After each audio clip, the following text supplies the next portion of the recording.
Sometimes the biggest starting over moments in life don't come from heartbreak.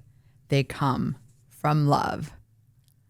Welcome to Wandering the Wild Mess with Heather Morgan. I am so happy you're here.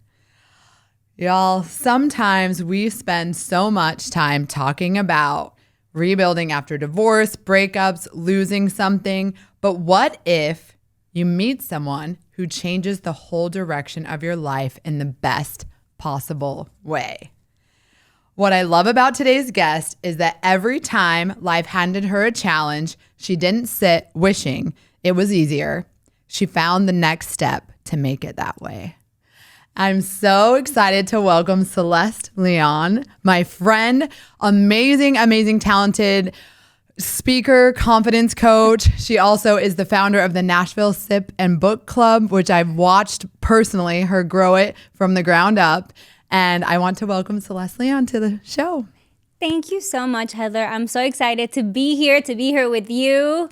I've watched you build this community and this podcast since like the very beginning when it was just a thought and nothing was like had come to life. So I'm just so proud of you to see you grow and just how amazing you're doing. Like I'm like your biggest cheerleader and I just love everything that you're doing.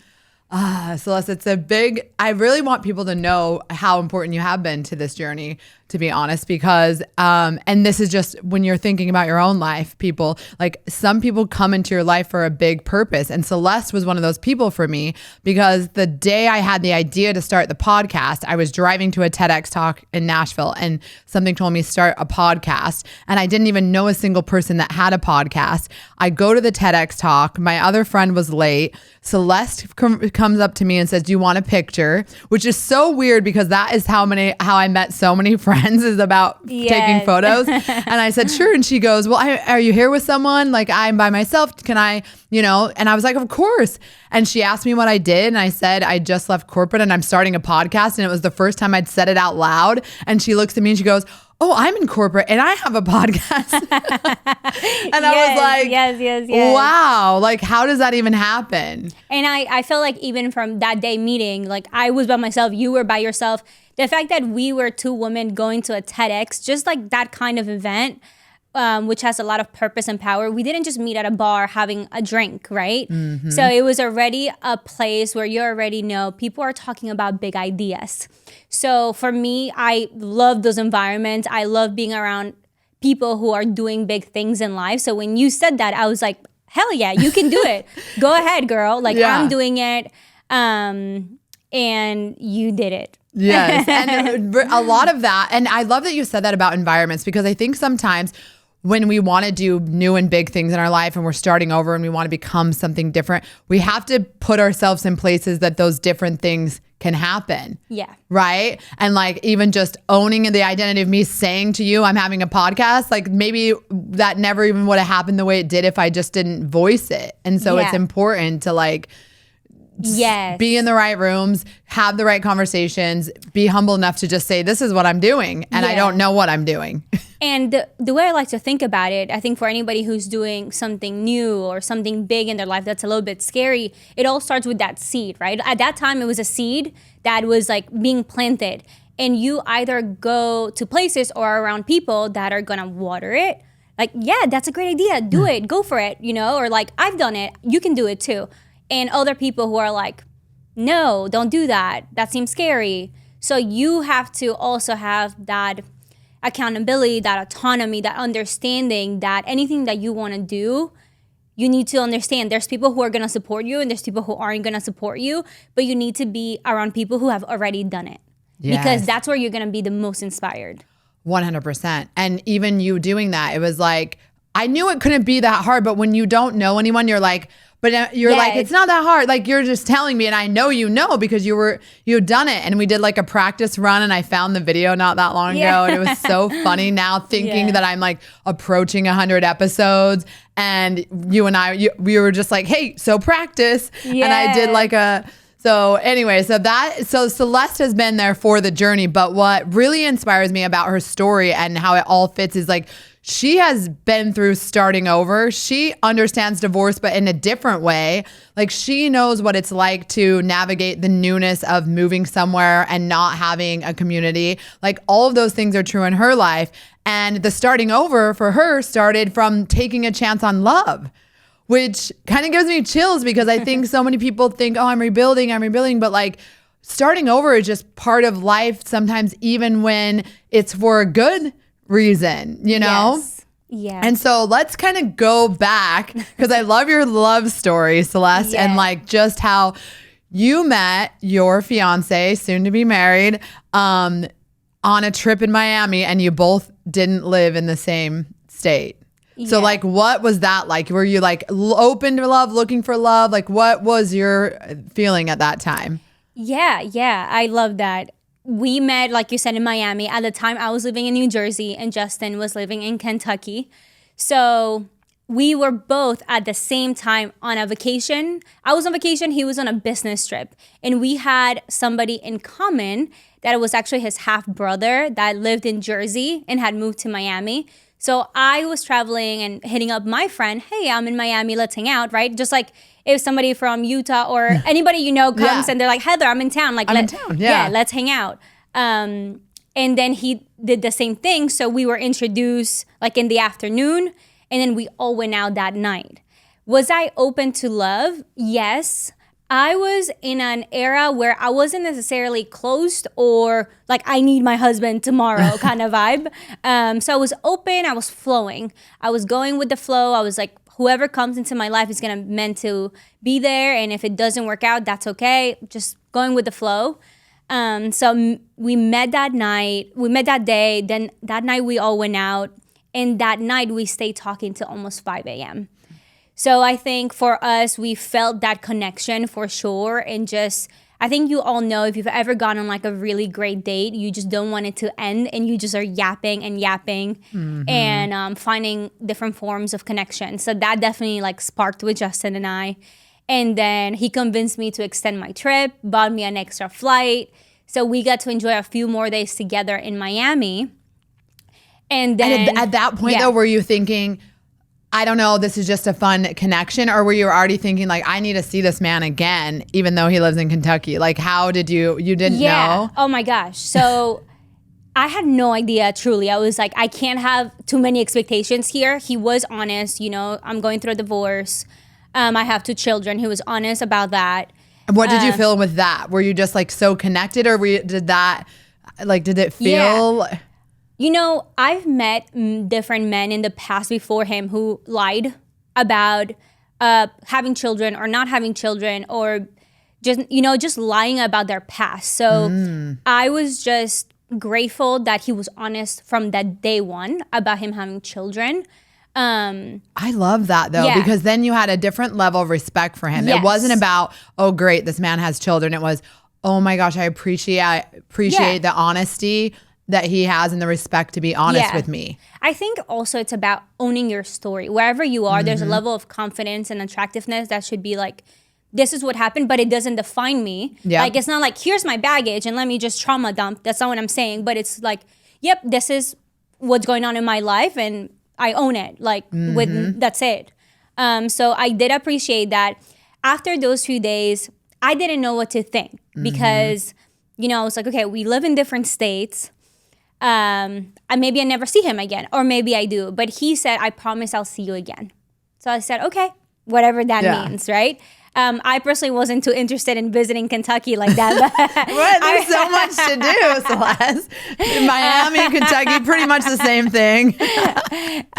But I lived in Jersey, New York City area at the time. So a month later, he ended up coming to see me for about a week. We spent some beautiful few days again, connecting, bonding, getting to know each other better. And then long story short, for the next like 4 or 5 months, he made it happen nearly 90% of the time where he began traveling to see me. And just put in the effort, made the calls, figured out how we can continue to keep that bond growing.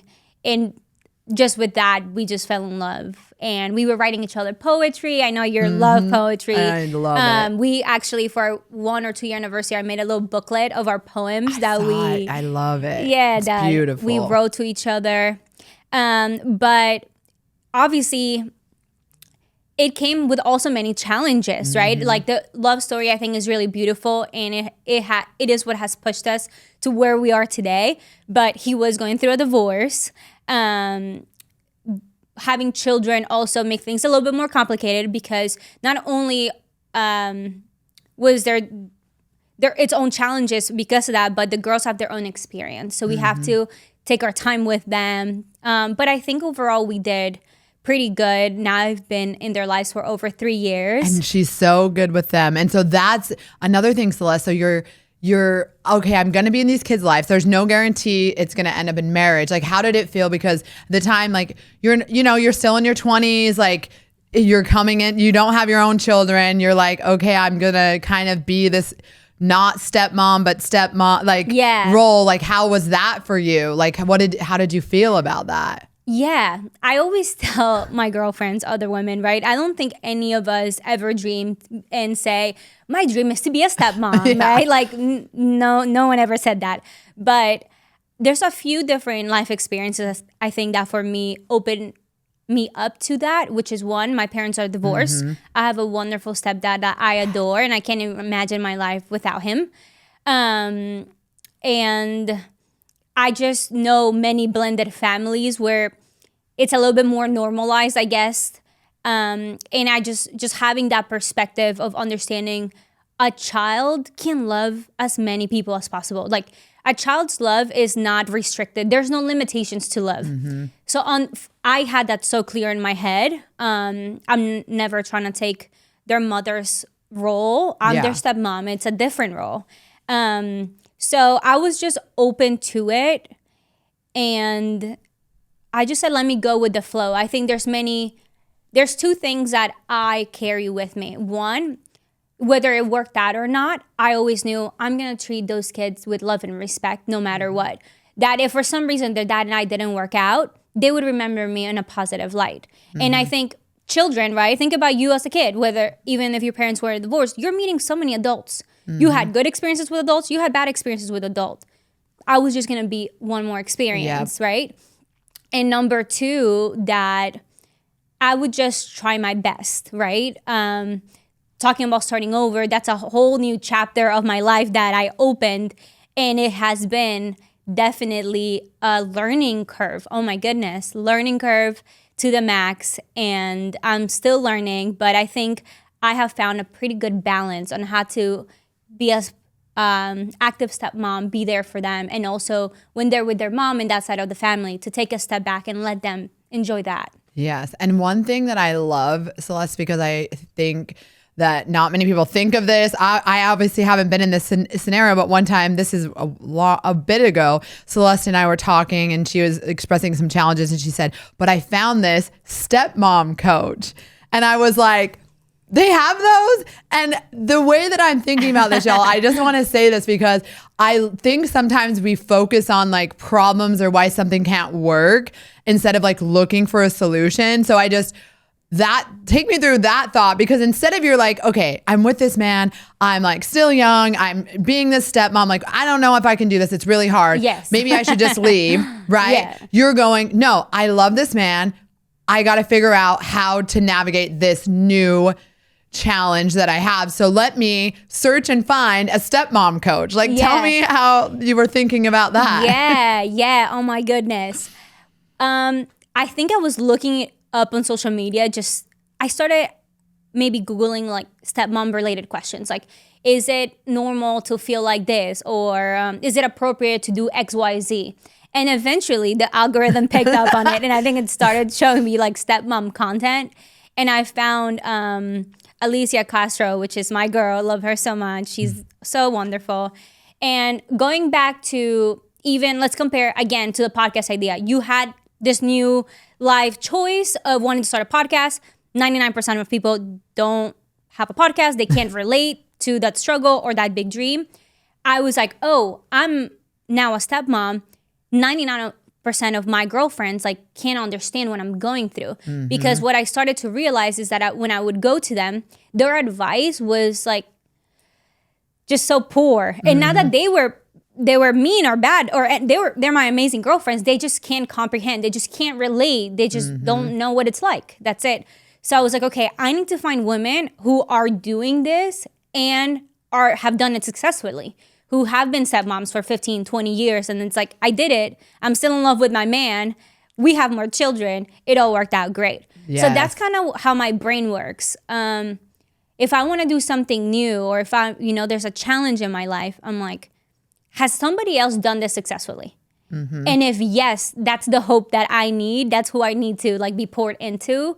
So my stepmom coach at the time, I used to join weekly every Wednesday, and pretty much I would just be somebody I could vent to, and she would give me some advice. And it was really, really helpful.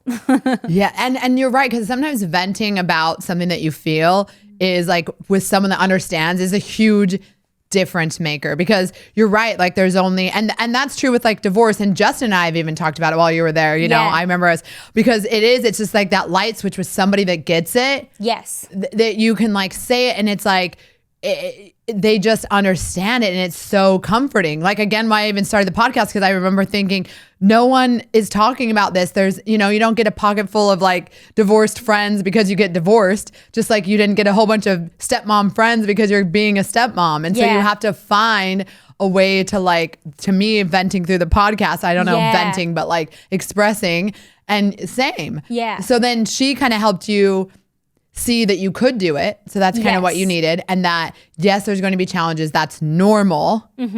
It's normal to feel that way. And then kind of gave you the confidence to go, okay, I can navigate through this. Yes. And some tips, I'm sure. Yes, exactly. And then going back to the divorce, like, being somebody who's divorced, I'm not divorced, but again, just seeing it growing up so much, to me, is a little bit normalized. That helped you be with someone. You think that helped that you could be with Justin being divorced, because you had already like experienced a positive, because your mom and dad are so cute. Your mom and stepdad, I mean, of course. Yes. But yes. And, so you saw that work for your mom. Yes. And just seeing strong women in my life get divorced and come back stronger, more fabulous, more fit, make more money. So to me, it wasn't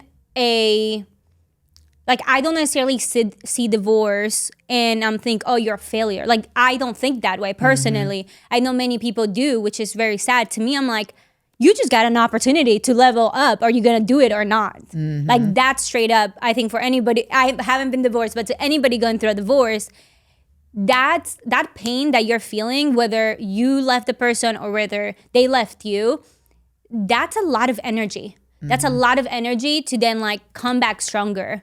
And like change what that all meant. And like, I feel like you have done that so beautifully. Aww. You have done that like really beautifully, because you've reconstructed yourself. And I think that is so inspiring to see.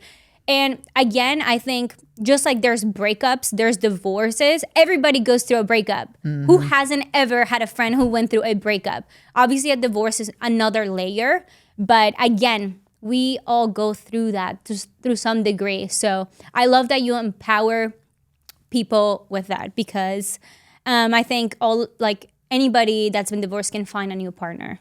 100%. And I truly believe that too. I think if that's what is something in your heart and you want it, then, it's good to allow yourself to see that people, because, okay, Justin, for my male listeners, Justin, he's going through a divorce, has 2 children, really trying to navigate that. I know he had his own, because when him and I had similar thoughts, it's hard when you leave someone and the way that you feel and how you feel like you kind of failed them, broke a promise, all of these emotions, right? But yet he found you, someone who is willing to like fight for him, be with him, even with all of the challenges that he's bringing with him, because he came authentically and said, this is my life. I want this to be a great opportunity to build a new life, because the one I was in just wasn't for me. Yeah. And I want to build that with you. You know what I mean? So I think that's like inspiring to see that instead of just, you weren't shied away from that. You loved that he was owning it and that he was doing the things to build a different life. Yeah.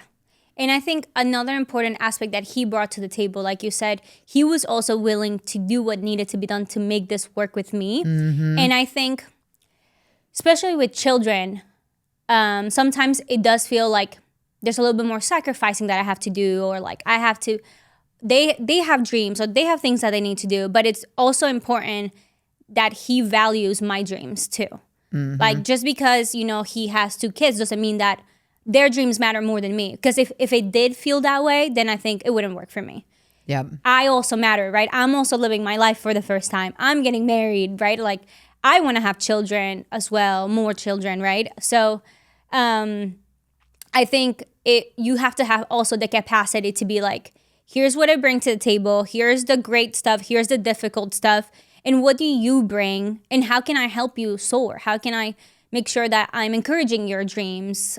And you keep that in mind. I think it takes another level of leadership. That's what I tell Justin. Mm-hmm. I think if I married a man that was never divorced and that had never had children, maybe he wouldn't have to step up as a leader the way Justin does, just because he does have more to deal with and carry. Mm-hmm. Because he has to lead. He's leading his children, which he is such a great father. Yes. So like, it's just amazing to see, which I'm sure that was probably another thing that, you know, if he wasn't a great father, that'd be hard to 100%, you know, to see yourself like building a family and a life with someone that wasn't stepping up in that area. Yeah. You know, but I agree, because you do. I mean, there are weekends, you know, you're like, we have the kids and you're doing your own thing. So it is a sacrifice on your part too. Not a sacrifice meaning like, oh, we have to hang out with the kids. Like they're so cute and they're just beautiful girls. But just saying it just changes what your life would look like if, like you said, you were marrying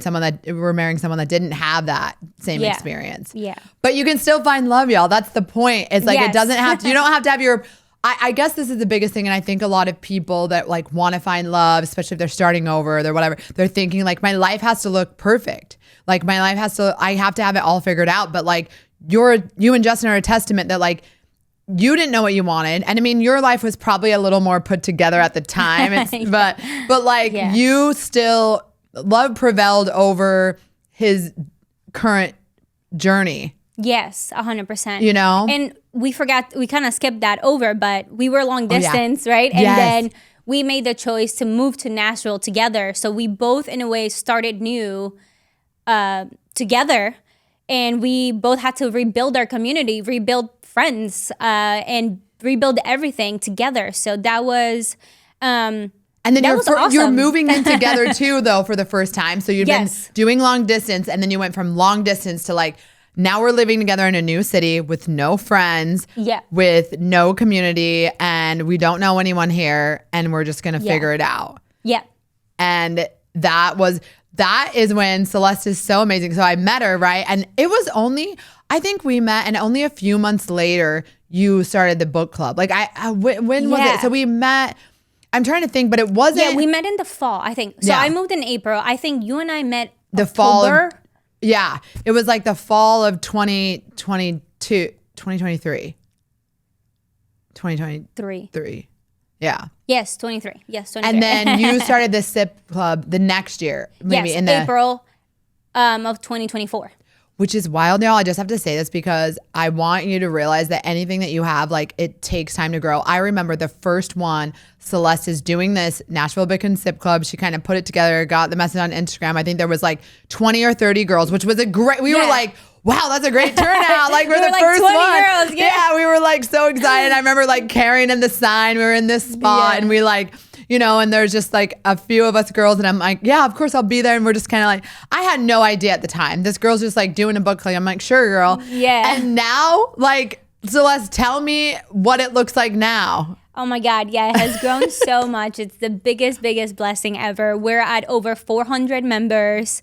We're hosting about 3 to 4 events each month for our community. And it's a social book club. It's a book club at heart, so we have our monthly book parties, but we also additionally have different events to allow the girls our women, not girls, to get to know each other and just have fun experiences. For instance, in 2 weeks, we're doing a murder mystery dinner with a four-course dinner at an amazing Italian restaurant here in Nashville. And we just partnered up with a rooftop at the W. So it's just so cool. We get to experience new places, new activities. And I just love it. It's just so fulfilling. I like to describe it as such an intangible, it's kind of like the podcast.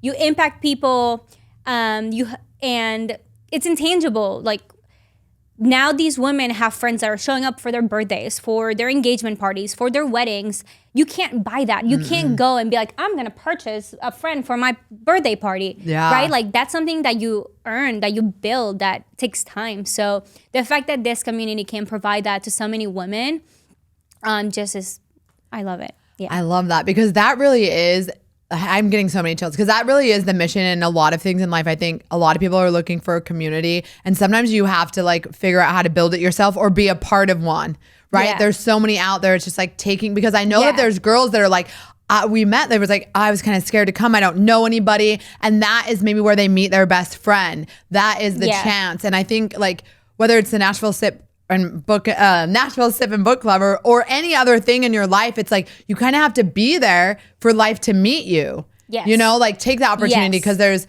thankfully people like you that are building the communities, but then the people that come like kudos to them too, because sometimes it takes a lot when you're like starting over to like put yourself out of your comfort zone, get out of your house, meet new people. I know a lot of people talk about like making friends as an adult.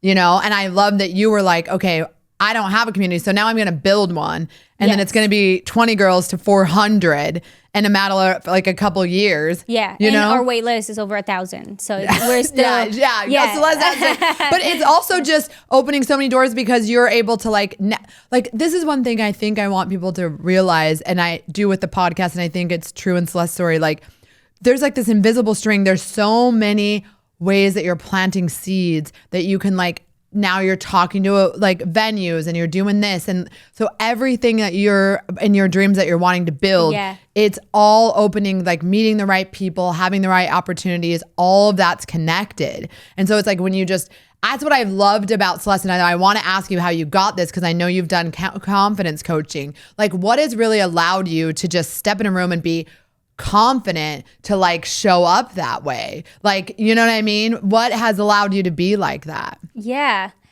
I think that's a beautiful question. All of that for me really stems from like within. It's not, to me, I find purpose and meaning and fulfillment in creating these spaces. Like it's not about me. So when I'm able to separate me from the purpose of why I'm doing this, then I'm just like, I don't matter because it's not me. It's for a purpose. And as an immigrant, you know, I'm an immigrant. I moved to the United States when I was 13. Everything has been about building from the first moment that I arrived, right? All the friends that I've built, all the career that I've built, learning the language. Any room I stepped in always felt like I'm starting from zero. So I'm so used to that. And it's always about being underestimated for me and then having to prove myself. And then I just get it done. So it's just, to me, it's just like, you just got to show up. No one's going to show up for you. You got to represent yourself, whether you're white, brown, black, like whatever you were given. Like just step in, step up, raise your chin up, and speak with confidence about what you desire. Because no matter what you look like, your heart doesn't lie. And people feel that. And I think despite my accent, despite how, you know, my different culture that I could bring to Nashville, I think that's something about me. I know that it will shine through no matter what, because your heart, it just shines. You know that, right? Your heart shines when you speak. That's something that you can't buy. You can't. So when you focus on that, on like, how can I make sure that I eloquently share my heart more to others, that's when you can step into that confidence more. It's more about the inner work that you do within yourself, because then the outside doesn't matter as much. And when you have people with you, when you have a purpose with you, it just grows. And the mindset work that we bond over, so important, which has built my confidence as well. And putting in the reps. It's not just, do the affirmations, do the journaling, but then go and show up and then fail and then do it again and then do it again. So everything is a learning opportunity, and to be great, I just have to keep doing it. You're so right. And one thing that you said that I think you've been good at for a long time is being comfortable being uncomfortable. Yeah. And so now it's like, it's not probably even as uncomfortable because it's been the story of your life since you got here, right? You were like always feeling a little uncomfortable, a little like, oh, I don't know what I'm doing. This is new for me. And so you've just built that muscle with repetition of doing it over and over. And I feel that because even with the podcast, when I was listening to the beginning episodes to compare it to now, I can just tell the evolution. And again, it's not about me, but it's like, I want to bring that to others to be like, look at this journey because, you know, like we know, like I'm no one special. Anyone can change their life at any time, but they have to make the decision and then take the actions and then just keep moving in that direction, you know? Yeah. And that's often hard when we lean into just our emotions instead of going like, this does feel uncomfortable and I can feel it for a minute and then let's move through it. You know, just like you did with the stepmom coach. So I want to talk though really quick because now I'm bebopping but Celeste found love and it's exciting because she's getting married in just a couple months. So it's coming fast. And like, how is that feeling? Like, do you feel like that's just like the next step in your life? Like, how do you think the partnership has really elevated you to be successful? Because I wonder, I know you're already strong, but do you feel like Justin and that partnership has been part of how you've been able to be so strong in everything that you've created? Yeah. I'm so excited for the wedding now. Fun fact, I wasn't necessarily a little girl who like dreamed of her wedding. So stepping into that now has been exciting. Yeah. And I got my dress ready from Peru. I have to show you later. Yes. I got it from a designer. But no, having Justin in my life is definitely like, he's a rock for me. He's a grounding presence. He's so supportive. He's not intimidated by a confident, successful woman. And like, that's the man that I need in my life. And just, again, why did I overlook him having 2 children or being divorced for other women who would be like, oh, I can't even get to know him. Like, let me run away, right? Is because of his character at the end of the day. I trust his heart. He's very supportive. And that is what I value most from a man, ultimately. Like, he's strong in his masculine, he's a very confident man. He goes after what he wants and he's very tenacious and he supports me. And he is the type of man that will be like, walk in front of me. I want to see how everybody stares at you because I have no concern. And while other men would be like, no, they're looking at you. Oh my God. Like, you know, like just that presence is beautiful. It's inspiring to be around. And another thing that I tell my girlfriends that I really value about Justin is that Justin and I have done therapy together. That first year when we moved to Nashville, right? We talk about changes. We moved in for the first time. You know, the kids now are experiencing, you know, this new home with us. There's a lot of moving parts. Not everybody's collaborative. So him and I had to go to therapy and like talk about what was going on, what emotions were happening, how I was going to handle it. He had a little bit of guilt. You talked about guilt. He was holding guilt and it was affecting how he was showing up in our relationship. And I told him, like, you need to figure it out, your guilt, because I'm not going to. The way guilt shows up in a new partnership is very interesting. And it just affected me negatively. So I was like, I either give you more space if that's what you need, or we work through it together, or, you know, and he was able to recognize it because he wasn't recognizing it, right? So I think, and there's things too that he's helped me overcome because I'm not perfect. I have my own trauma and my own imperfections. So just the fact that we were able to come together and discuss these emotions, the therapist then would give us exercises individually to work on. Like, that was so enlightening. Like, a regular man is not doing that, right? So if you find somebody, whether they've been divorced or not, who's willing to do that kind of work with you, that's extremely valuable. And no one's perfect. What matters is that they put in the work to be better. 100% agree. I think we're never going to find the perfect person. I think you said that. Like, if you have a checklist and you're like, I'm not doing divorced men, I'm not doing divorced women, I'm not doing anybody with kids, I'm not, like, the character is going to speak more than their previous life circumstances, right? It's like, how are they showing up for those children, or how did they, how did they separate from that marriage, and you know what I mean? Yeah. Because I agree, like I know Justin personally too, and I do agree he's a great man, and he's confident, but he's extremely kind. Yes. So it's not like this arrogance of like, I'm confident. It's like there's a kindness and a willingness to be vulnerable and soft and honest, that I think people can just appreciate and see, you know what I mean? And I think a lot of people don't realize that, and I think a lot of women are feeling this right now, and maybe even men, but like women don't need them to be like strong all the time.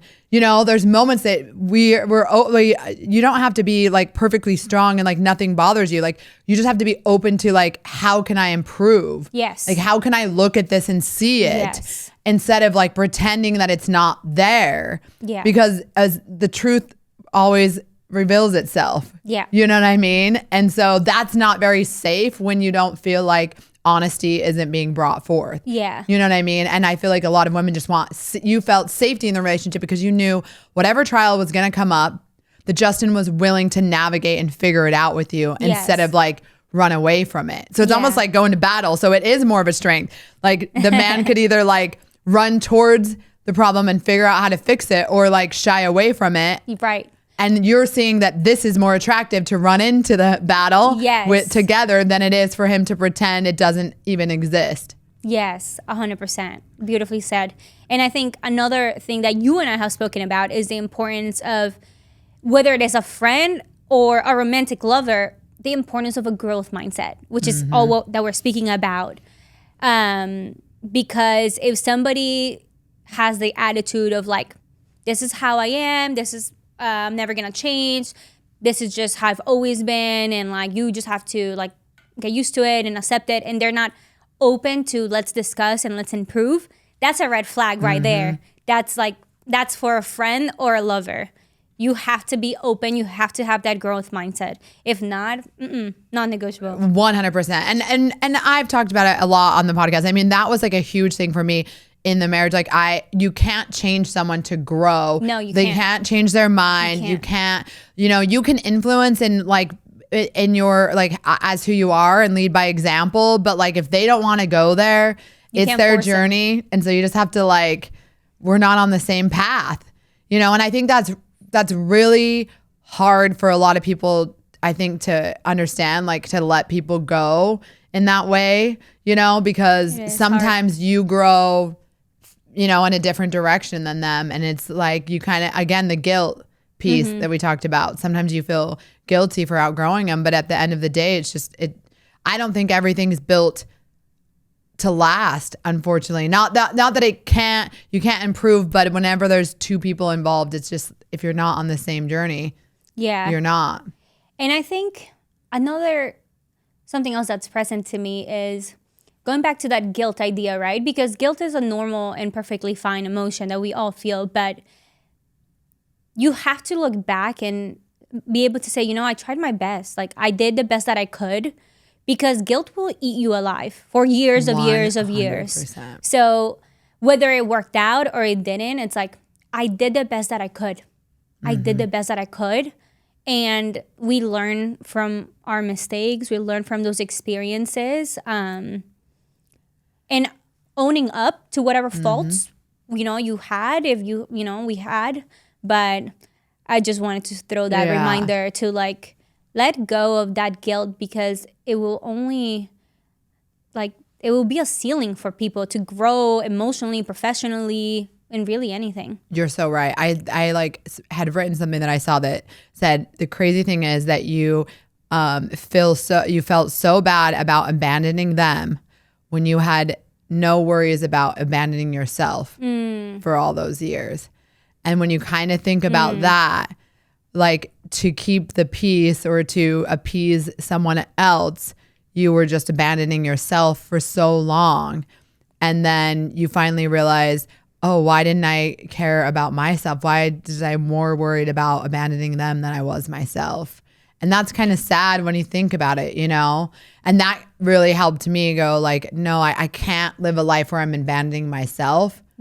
Right? Because you can't even be a good partner in that way. Like who wants a partner that's staying out of guilt? Yeah. Yes. You know and what I I have mean? spoken Like, about that too. yeah, like- But I also think it's beautiful because it does show your heart. Like you are such a beautiful soul who gives. But it was maybe the wake up call you needed of like, you could keep giving, but you also need to give to yourself. Now it's time to give to you kind of vibe. And your point to who wants to be with someone who's with you out of guilt. I literally talk about with Justin about those things. And I'm like, please leave me. Like, please. Like, and I promise that if we're ever in that space, like, we're not just going to stay with each other out of comfort or guilt or that's not fair. I deserve somebody who loves me fully. You deserve somebody who loves you fully. And, you know, we're grown-ups. I 100% agree with that because I do think there, you know, now that I've talked to so many people that are married and divorced, I think one key thing is a lot of people do stay out of comfort. And I think they even think they want to be in that marriage more than they actually do just out of comfort. It's less about, oh, I'm so in love with that person and more about I'm so familiar with this life.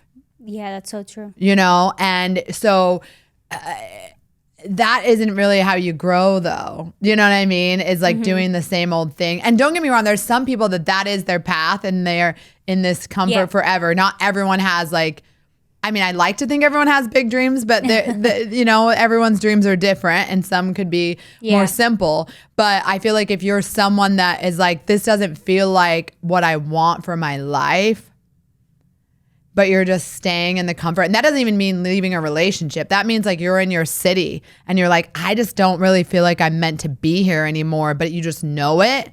So you can't imagine like going anywhere else. It's like, I would challenge that nudge to take it because I don't feel like it's there without purpose.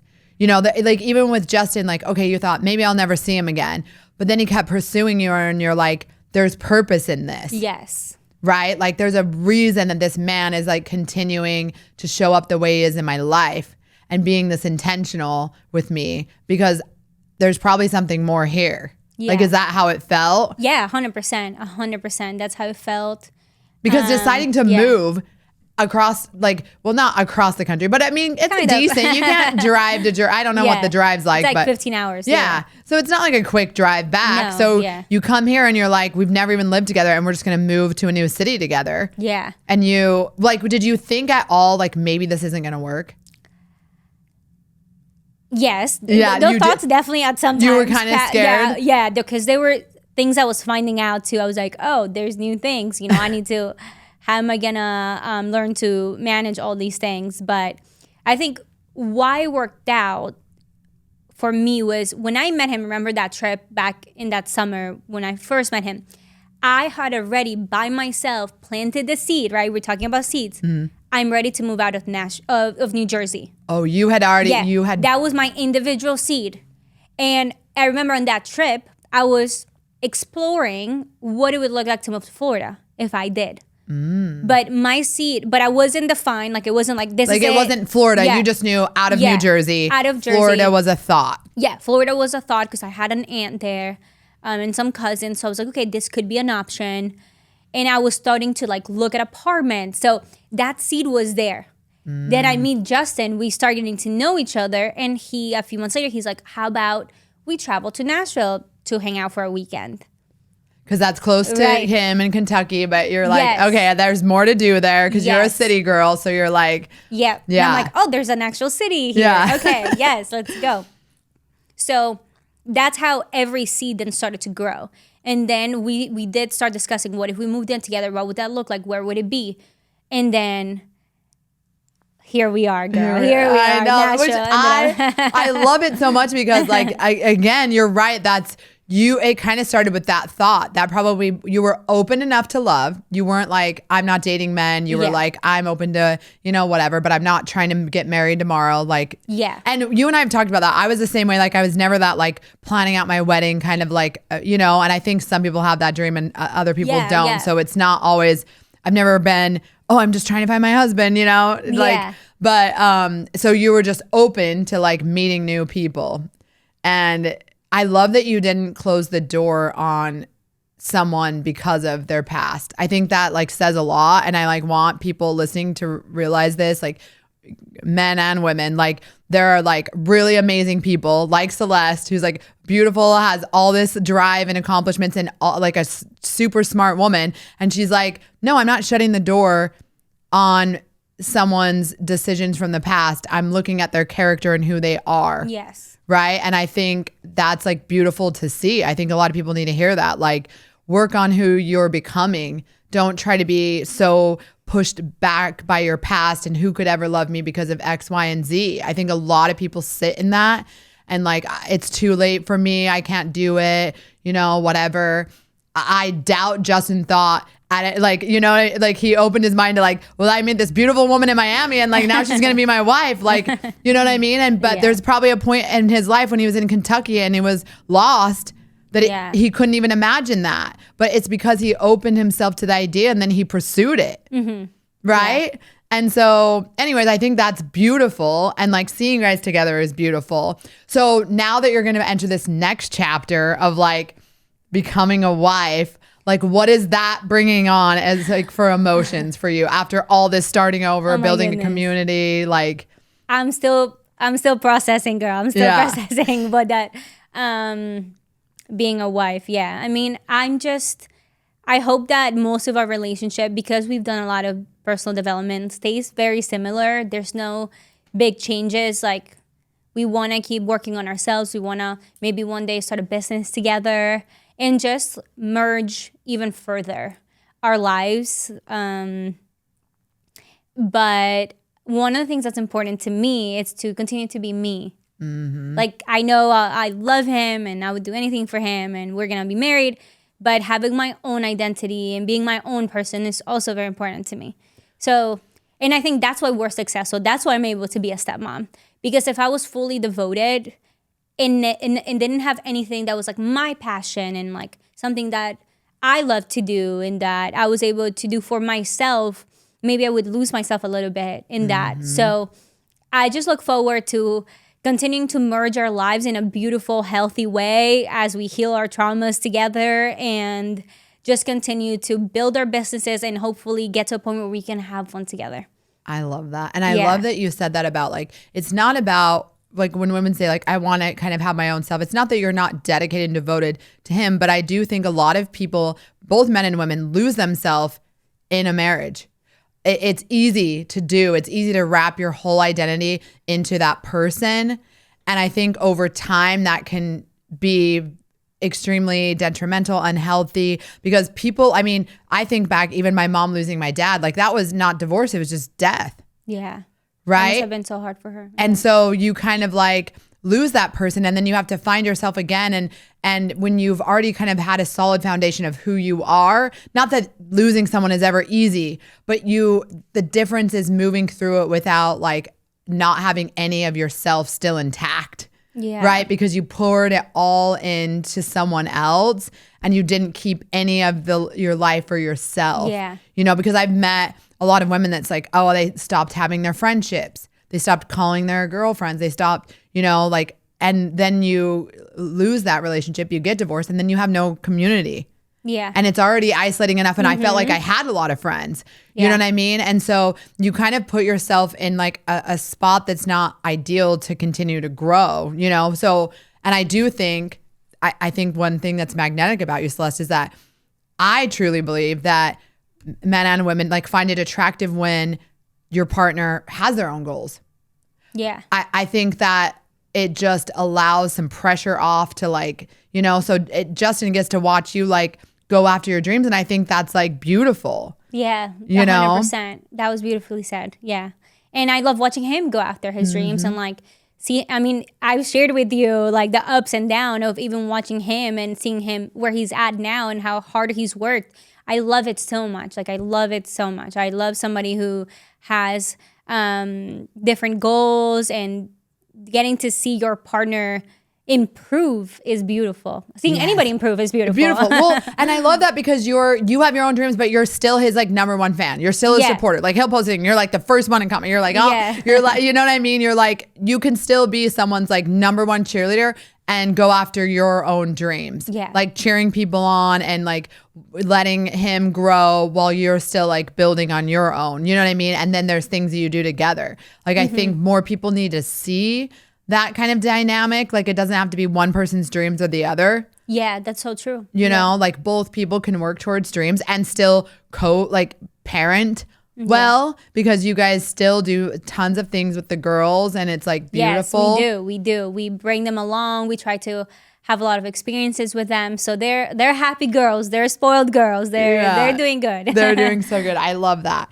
And so I think like I just want you guys to take from this episode really like Celeste is just such an example, and I feel like I want you to take from it like this experience for her, right? Like planting the seed, knowing what she kind of high level wanted for her life, and then it came to fruition. You know, in a lot of ways, she got to move to a new city, build a new community, things that never would have happened if she just would have like let it be a thought. You know, but it took her work because she had to like get the stepmom coach, go to counseling with her, like navigate some really hard things. And I think that's the behind the scenes that most people don't see is that like, it just looks like, oh, Celeste is put together. Because before we wrap this up, I'll even mention in the midst of all that, she also left her corporate career to really grow. So like you were going from like corporate girly and then trying to balance entrepreneurship to like full on sending it and doing your entrepreneurship, which that takes a lot of navigating while you're living in a new city, having a new relationship. Yeah. Just because something is hard doesn't mean that it's wrong. So, right, being a stepmom could be hard. It is hard. It's not easy, but it doesn't mean that it's wrong. Starting a new business is hard, but it doesn't mean that it's wrong. So I think sometimes people do romanticize relationships and say, it should be so easy. It should just be, you know, no problems at all. And it's like, well, yeah, I mean, there should be a level of like it flows and it works out, but I don't think you should necessarily be afraid of problems as long as people have the right mindset to want to work through it together, because it could be so healing when you do that. No, you're right. It shouldn't be afraid of problems as long as you're willing to solve them. If both people are willing to solve them, then problems aren't that scary. It's just when you don't want to do the work to figure out how to solve them, right? And or you ignore them altogether and then just build, right? So, okay, I love that. So, and it's funny because I was kind of end with that, because starting over doesn't always happen because something fell apart. Sometimes it happens because something beautiful was built. And I feel like that's what it is. So whether you're rebuilding after loss, moving to a new city, blending families, or simply becoming the next version of yourself, don't assume challenges mean you're on the wrong path. Maybe they're simply asking you to grow into the life that you've been praying for. So Celeste, I'm so happy to have you on, everyone. Thank you so much for listening to Wandering the Wild Mess with Heather Morgan. You matter.